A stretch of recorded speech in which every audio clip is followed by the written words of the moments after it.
الحمد لله الأكرم الذي خلق الإنسان وكرم وعلمه من البيان ما لم يعلم فسبحان الذي لا يحصى امتنانه باللسان ولا بالقلم ونشهد أن لا إله إلا الله وحده لا شريك له ونشهد أن سيدنا ومولانا محمدا عبده ورسوله فقد قال الله تعالى في كلامه المجيد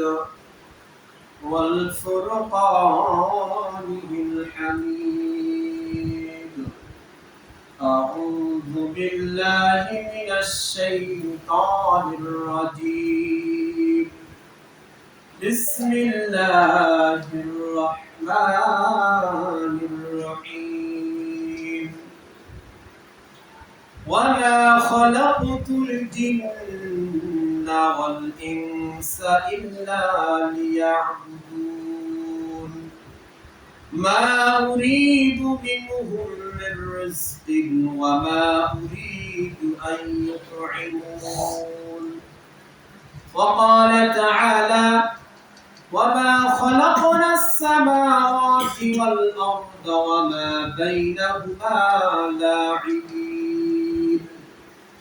ما خلقناهما إلا بالحق ولكن أكثرهم لا يعلمون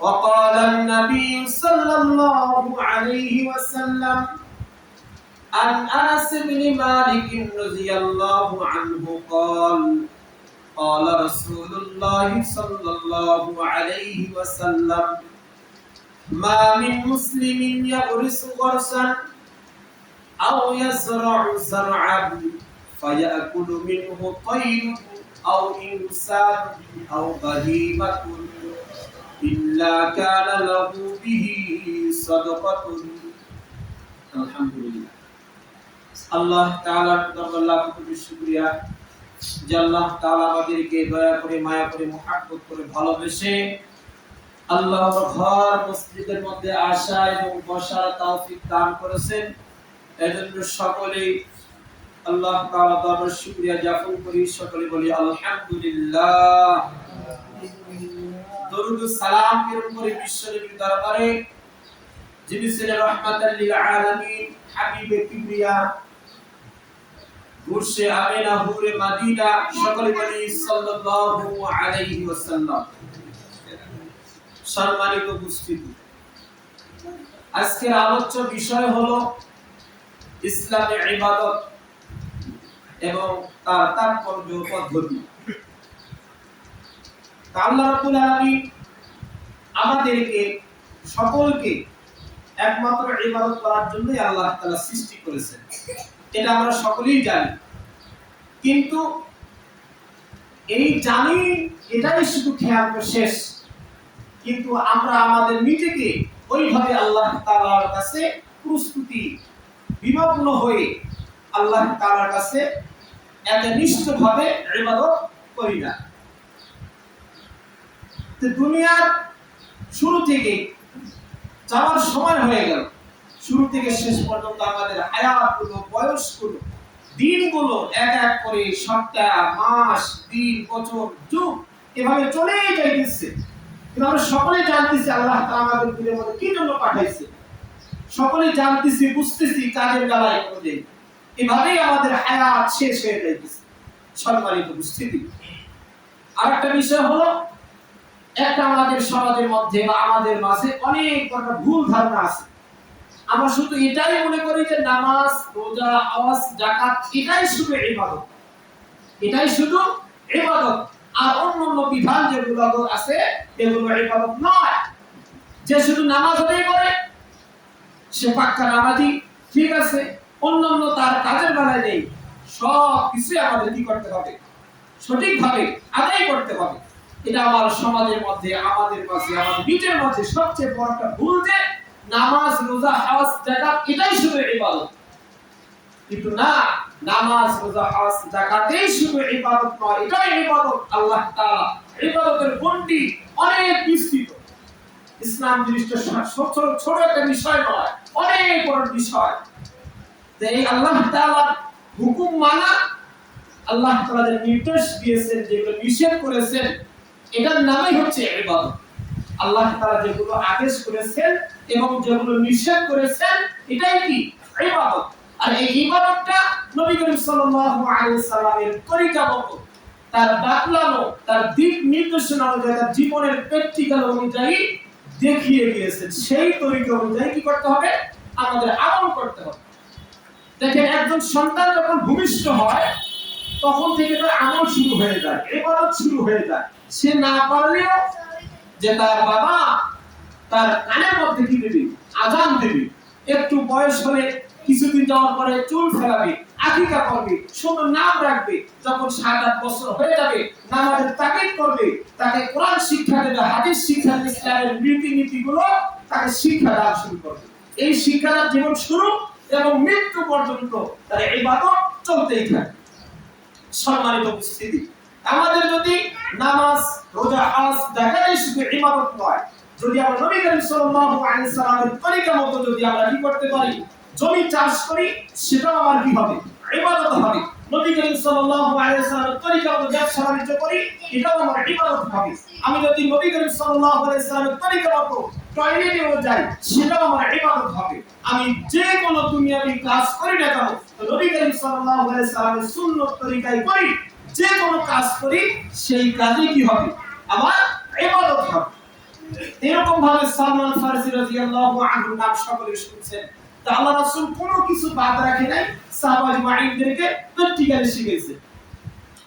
হযরত সালমান ফারসি রাদিয়াল্লাহু আনহু বলেন, একবার কাফেররা আমাকে জিজ্ঞাসা করলো, কদ আল্লামাকুম নবিয়ুকুম সাল্লাল্লাহু আলাইহি ওয়াসাল্লাম কুল্লু শাইইন হাত্তা আল-খিরাআতা। সালমান ফারসি বলতেছেন যে কাফেররা আমাকে জিজ্ঞাসা করতেছে, তোমাদের নবী কেমন মানুষ? কেমন মানুষ যে কুল্লু শাইইন, প্রত্যেকটি বিষয়ে তোমাদের শিক্ষা দেয়, এমনকি হাত্তাল খিরাআতা, পায়খানা টয়লেট যে আছে কিভাবে করবে না করবে, এগুলো শিক্ষা দেয়। এটা কি শিক্ষার বিষয়? মানে কাফেরেরা সালমান ফারসি রাদিয়াল্লাহু আনহুকে এই কথা বলতেছে। সালমান ফারসি রাদিয়াল্লাহু আনহু বুঝতে পারছেন যে আমাকে তিরস্কার করার জন্য, ইসলামকে তিরস্কার করার জন্য, নবী করিম সাল্লাল্লাহু আলাইহি সাল্লামকে তিরস্কার করার জন্য, ব্যঙ্গ করার জন্য তিনি কি করছেন? এই প্রশ্ন করছেন। সালমান ফারসি রাদিয়াল্লাহু আনহু আবার মন খারাপ করে নাই, একে জ্ঞান গর্বভাবে অত্যন্ত গর্বের সাথে তিনি জবাব দিয়েছেন, আজান, হ্যাঁ, আমাদের নবী আমাদের এটাও শিক্ষা দেয়। শুধু তাই নয়, আরো কিছু শিক্ষা দেয়, শুনবেন তো? বলো, লাকাদ নাহানা আন নাস্তাগফিরাল কিবলাতা লিগাইতিন আও বাউলিন আও আন নাস্তানজিআ বিল ইয়ামিন। যে শুধু আল্লাহ রাসূল সাল্লাল্লাহু আলাইহি ওয়াসাল্লাম শুধু এটা শিক্ষা দেয় নাই, যে আমাদেরকে এটাও শিক্ষা দিয়েছেন যে পূর্ব দিকে পশ্চিম দিকে মুখ করে টয়লেট করা যাবে না। এটাও শিক্ষা দিয়েছেন যে কি পূর্ব দিকে পশ্চিম দিকে মুখ করে পিঠ করে কি করা যাবে না, টয়লেট বাথরুম ইস্তেঞ্জা করা যাবে না। শুধু আরো শিক্ষা দিয়েছেন আওয়ান নাস্তানজিয়া বিআকাল্লা মিন সালাসাতি আহজারিন, বলতেছেন যে আরো শিক্ষা দিয়েছেন যে কি 3টি ঢিলার নিচে ঢিলা ব্যবহার করা যাবে না। ঢিলা টিস্যু ব্যবহার করতে কয়টা? 3টা। আল্লাহ রাসূল এটাও শিক্ষা দিয়েছেন। আবার বলতেছেন যে আল্লাহ রাসূল আরো শিক্ষা দিয়েছেন কি আও আন্নাস্তানজিআ বিরাজিইন আও বিআজমিন। শুধু এই শিক্ষার আরো শিক্ষা দিয়েছেন যে হাড্ডি, কয়লা, কাগজ এগুলো দিয়ে, কবর, হাড্ডি দিয়ে ইস্তেঞ্জা করা যাবে না। আল্লাহ রাসূল এটাও শিক্ষা দিয়েছেন।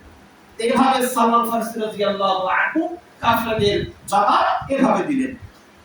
সম্মানিত উপস্থিতি, বাথরুমে যাওয়ার বিধিবিধান আছে না নাই? আছে। সেই বিধিবিধান যদি নবী করিম সাল্লাল্লাহু আলাইহি সাল্লামের তরিকা মতো হয়, আমার টয়লেট যাওয়া, বাথরুমে যাওয়া আর কি হবে? ইবাদত হবে। আর যদি টয়লেটে তো না গিয়ে কোনো উপায় নেই, যাইতেই হবে, সেই যাওয়াটা যদি কি হয় নবী করিম সাল্লাল্লাহু আলাইহি সাল্লাম সুন্নাত তরিকা হয়, তাহলে সেটা কি হবে? ইবাদত হবে। কথাই আছে, খেয়ালে আউলিয়া, বেখেয়ালে দেউলিয়া। মসজিদে প্রবেশ করার সময় সুন্নত আছে না নাই? যদি নিয়ম অনুযায়ী ঢুকতে পারি সওয়াব হবে, নিয়ম অনুযায়ী না ঢুকি তাহলে কি হবে না? সওয়াব হবে না। সম্মানিত উপস্থিতি, এমনকি হাদিসের মধ্যে আছে স্ত্রী দ্বারা সহবাস করব, এটাও কি ইবাদত। এক কথা মুসলমানের কোনো কাজে কি নয়? বিধা নয়। সব কাজে যদি নবী করিম সাল্লাল্লাহু আলাইহি ওয়াসাল্লামের সুন্নাত তরিকা মতো হয় সেটাও কি হবে? ইবাদত হবে। বুখারী শরীফের মধ্যে একটা হাদিস আছে, নবী করিম সাল্লাল্লাহু আলাইহি ওয়াসাল্লাম বলেন, ওয়ালাস্তা বিনাফিকিন নাফকাতুন তাবতাগি বিহা ওয়াজহাল্লাহ ইল্লা আজারাকাল্লাহু বিহা হাত্তা লুকমাতা তাজআলহা ফি ইমরাআতি। আল্লাহ রাসূল সাল্লাল্লাহু আলাইহি ওয়াসাল্লাম হাদিসের মধ্যে বলেন, আল্লাহ তাআলাকে সন্তুষ্ট করার জন্য, তাকে সন্তুষ্টি করার জন্য, আল্লাহ তাআলাকে সন্তুষ্টি করার জন্য তুমি যাহা কিছু খরচ করবে আল্লাহ তাআলা প্রতিটি সওয়াবের, প্রতিটি খরচের বিনিময়ে আল্লাহ তাআলা সওয়াব দান করবেন। সুবহানাল্লাহ বলি। হাদিসের মধ্যে বলছেন হাত্তা লুকমাতা তাজআলহা ফি ইমরাআতি, এমনকি স্ত্রীকে আমি এক লোকমা খাবার যে দেই এটার সওয়াব আল্লাহ তাআলা আমার আমলনামায় দিবেন। সুবহানাল্লাহ। সম্মানিত উপস্থিতি, আর এক হাদিসের মধ্যে নবী করিম সাল্লাল্লাহু আলাইহি ওয়াসাল্লাম বলেন, আনাস ইবনে মালিক রাদিয়াল্লাহু আনহু থেকে বর্ণিত, قال رسول الله صلى الله عليه وسلم ما من مسلم يغرس غرسا أو يزرع زرعا فيأكل منه طير أو إنسان أو بهيمة। যে মানুষ আমরা খাবার করি না, গাছ রোপণ করি না, গাছ গাড়ি না, এই গাছ থেকে আও ইমামি মুসলিমিন ইয়াগরিসু, যে কোন মুসলমান যদি গাছ রোপণ করে অথবা আও ইয়াসরাউ যারআন জমি চাষ করে, ফায়াকুলু মিনহু তায়রুন আও ইনসান আও বাহিমা, তো সেখান থেকে পক্ষী পাখি খায় কি খায় না, সেখান থেকে মুসলমান উপকৃত হয় কি হয় না, এবং চতুষ্পদ জন্তু প্রাণী যত আছে সেই ক্ষেত থেকে গাছ থেকে ফল খায় কি খায় না, সেখান থেকে কিছু ঘাস ধান খায় কি খায় না। এই খাওয়ার বিনিময়ে যে রোপণ করলো জমির মালিক, এই গাছ গাড়ার কারণে, জমি চাষ করার কারণে আল্লাহ তাআলা একটি করে সাদকাতুল ফিতর তার বিনিময়ে তাকে সওয়াব দান করবেন। সুবহানাল্লাহ। সম্মানিত উপস্থিতি, আমাদের স্ত্রী সন্তান ভাই বোন আত্মীয় স্বজনের পিছনে আমরা যে অর্থ আমরা ব্যয় করি এগুলো প্রতিটির বিনিময়ে আল্লাহ তাআলা সওয়াব দান করবেন। সুবহানাল্লাহ। সম্মানিত উপস্থিতি, আবার বলতে সুতরাং বোঝা গেল যে নামাজ, রোজা, হজ, যাকাতে শুধু কি নয়, ইবাদত নয়, অন্যান্য বিষয় আল্লাহ তাআলা ইবাদত রাখছেন। ইবাদতের কোনটি অনেক বড়, অত্যন্ত বিস্তৃত, অনেক প্রশস্ত। এখন এই সমস্ত কিছু দিয়েছেন আল্লাহ তাআলা কার জন্য? আল্লাহ তাআলা আসমান দিয়েছেন, জমিন দিয়েছেন, গাছ দিয়েছেন, সাগর দিয়েছেন, পাহাড় দিয়েছেন, সব কিছু দিয়েছেন কার জন্য? বান্দার জন্য, মুসলমানের জন্য, মানুষের জন্য এবং জিনের জন্য, জিন জাতির জন্য এবং মানুষ জাতির জন্য। এগুলো আমরা অনেকে বুঝি, অনেকে আমরা বুঝতে পারি না। আল্লাহ তাআলা কোনো কিছু অসাধা বানায় নাই, সেই কথাই আল্লাহ তাআলা বলতেছেন যে আমি জমিনের নিচে সাগর আছে, পানি আছে, যদি পাহাড়কে জমিনের মধ্যে যদি না পেরে হিসেবে ব্যবহার করত তাহলে জমি কি করত? এরকম ভাবে দোলাদলি করত। দোলাদলির কারণে আমরা কি করতাম? সঠিকভাবে পশু পাখি যাহা কিছু আছে সঠিকভাবে বসবাস করতে পারতাম না। সেই কথাই সূরা লুকমানের মধ্যে 10 নম্বর আয়াতে আল্লাহ তাআলা বলতেছেন, খলাকানাস সামাওয়াতি বিগাইরি আমাদিন তারাউনাহা ওয়া আলকা ফিল আরদি রাওয়াসিয়া আন তামিদা বিকুম। আল্লাহ তাআলা বলতেছেন খুঁটি ছাড়া আকাশ সৃষ্টি করেছেন কে? আল্লাহ তাআলা। খুঁটিবিহীন আল্লাহ তাআলা আকাশ কি করছেন? সৃষ্টি করেছেন। যা তোমরা দেখছো, আমরা দেখতে পারতেছি না যে খুঁটি নেই, আল্লাহ তাআলা আসমানকে বানাইছেন আর তিনি জমিনে স্থাপন করেছেন পুরো পাহাড়। পেরেক হিসেবে জমির মধ্যে আল্লাহ তাআলা কি করছেন? পাহাড়কে পেরেক হিসেবে ব্যবহার করছেন, যেন জমিন তোমাদের নিয়ে ভেঙে না পড়ে। সুবহানাল্লাহ। আল্লাহ তাআলা কোরআনের মধ্যে বলতেছেন আল্লাহ তাআলা কোনো কিছুই কি করেন নাই, ওয়াসাতা বেকার কোনো কিছুই আল্লাহ তাআলা বানাইলেন। আল্লাহ তাআলা সূরাদের মধ্যে 27 নম্বর আয়াতের মধ্যে বলতেছেন, ওয়া মা খালাকনাস সামাআ ওয়াল আরদা ওয়া মা বাইনাহুমা বাতিলা যালিকা যান্নুল্লাযীনা কাফারু ফাওয়াইলুল লিল্লাযীনা কাফারু মিনান নার। আল্লাহ তাআলা বলতেছেন ওয়া মা খালাকনাস সামাওয়াতি ওয়াল আরদা ওয়া মা বাইনাহুমা বাতিলা, যে আসমান এবং জমিনের মাঝে তোমরা যাহা কিছু দেখতেছো বাতিল আমি অনার্থক বানাই নাই। যালিকা যান্নুল্লাযীনা কাফারু ফাওয়াইলুল লিল্লাযীনা কাফারু মিনান নার। এটা কাফেরদের ধারণা, সুতরাং কাফেরদের জন্য রয়েছে জাহান্নামের দুর্গন্ধ। তো কাফেররা কি বলে? আল্লাহ তাআলা অনার্থক কিছু বানাইছে। আসমানে যে সাপ বিচ্ছু যাহা কিছু দেখি আমরা, তাদের প্রয়োজনে নেই, আমাদের প্রয়োজনে পড়ে না, তখন কাফেররা বলতো আল্লাহ তাআলা অনার্থক সৃষ্টি করেছেন। এগুলো কি করছেন? অনার্থক সৃষ্টি করছেন। আল্লাহ তাআলা বলেন মা বাইনাহুমা বাতিলা, আমি কোনো কিছু কি করি নাই, অনার্থক বানাই দেই। সম্মানিত উপস্থিতি, আল্লাহ তাআলা আরো বলেন মা খালাকনাস সামাওয়াতি ওয়াল আরদা মা বাইনাহুমা লাঈবিন, যে আমি আল্লাহ তাআলা আসমান এবং জমিনের মাঝে যাহা কিছু আছে এটা খেলার ছলে সৃষ্টি করি নাই। আল্লাহ তাআলা এমনি যে মশকরা তামসা করার জন্য আমরা যে খেলার ছলে যে মাটির ঘর বানাই থাকে, আমাদের ছেলেরা যে মাটির মধ্যে ঘর বানায়, পায়েস বানায়, পোলাও বানায়, মুরগি রান্না করে, গোশত রান্না করে, পায়েস করে, এগুলো খেলার ছলে একটু পরে ফেলে দেয়। আল্লাহ তাআলা বলছেন আমি এগুলো আসমান জমিনের মাঝে যাহা কিছু আছে খেলার ছলে কোনো কিছু বানাই নাই। ওমা খালাকনাহুমা ইল্লা বিল হাক্কি ওয়ালাকিন্না আকসারহুম লা ইয়ালামুন, আমি যত সৃষ্টি করেছি কিন্তু তাদের অধিকাংশই তা জানে না। আমরা অনেকে কি করতে পারি না, এটা বুঝতে পারি না আল্লাহ তাআলা কোনো কিছু খেলার ছলে বানায় নাই। সম্মানিত উপস্থিতি, আল্লাহ তাআলা আরো আগের মধ্যে ওয়াল্লাযী খালাকাকুম মা ফিল আরদি জামিআ, তিনি ওই সত্তা যিনি জমিনের সবকিছু তোমাদের কল্যাণের জন্যই সৃষ্টি করেছেন। আল্লাহ তাআলা নিজেই বলতেছেন জমিনের মাঝে আমি যাহা কিছু বানাইছি জিন জাতির জন্য এবং মানুষ জাতির উপকারের জন্যই আমি আল্লাহ তাআলা বানাইছি। বোঝা গেল আল্লাহ তাআলা সব কিছু বানিয়েছেন আমাদের উপকারের জন্য। আর আল্লাহ তাআলা আমাদের কি জন্য বানাইছেন সেটা আমাদের বুঝতে হবে, জানতে হবে, সেইভাবে আমল করতে হবে। আল্লাহ তাআলা বলেন মা খালাকতুল জিন্না ওয়াল ইনসা ইল্লা লিয়াবুদুন মা উরিদু মিনহুম মির রিজকিন ওয়া মা উরিদু আন ইউতঈমুন, আমি জিন এবং মানুষ জাতিকে কেবল আমার জন্যই সৃষ্টি করেছি, আমার ইবাদত করার জন্যই সৃষ্টি করেছি। মা উরিদু মিনহুম মির রিজকিন ওয়া মা উরিদু আন ইউতঈমুন, আমি তাদের কাছে কোনো রিজিক চাই না, অর্থাৎ আমি রিজিক দেব। আল্লাহ তাআলা কি বলতেছেন?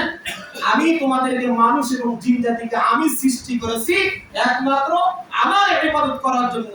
মা উরিদু মিনহুম মির রিজকিন ওয়া মা উরিদু আন ইউতঈমুন, আমি রিজিক চাই না, রিজিক তো আমি আপনাদের দেব, তোমাদের দেব, তারা আমাকে খাবার দিবে।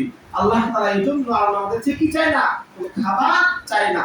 মানুষ এবং জিন জাতির জন্য সমস্ত কিছু আসমান এবং জমিনের মধ্যে যা কিছু আছে মানুষ জাতি এবং জিন জাতির জন্য কি করছেন?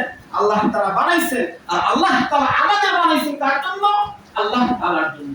সম্মানিত উপস্থিতি, এজন্য আবারও বলতেছি নামাজ, হজ, যাকাত এটাই শুধু ইবাদত নয়। বাথরুমে যাওয়া, টয়লেটে যাওয়া, খেত খামার করা, ব্যবসা বাণিজ্য করা, সব কিছু, স্ত্রীর সাথে সময় দেওয়া, ছেলে সন্তানের সাথে সময় দেওয়া, ব্যবসা বাণিজ্য করা, খেত খামার করা, দিন মজুরি করা, যাহা কিছু আছে আল্লাহ তাআলার আদেশ এবং নিষেধ মেনে নবী করিম সাল্লাল্লাহু আলাইহি সাল্লামের তরিকা যদি আমরা করতে পারি তাহলে সব কিছু আমাদের ইবাদত বলে গণ্য হবে। আল্লাহ তাআলা আমাদেরকে আল্লাহ তাআলার হুকুম নবী করিম সাল্লাল্লাহু আলাইহি সাল্লামের সুন্নাত তরিকা মতো জীবন যাপন করার তৌফিক দান করুন। ওয়া আখিরু দাওয়ানা আলহামদুলিল্লাহি রাব্বিল আলামিন। আসসালামু আলাইকুম ওয়া রাহমাতুল্লাহি ওয়া বারাকাতুহু।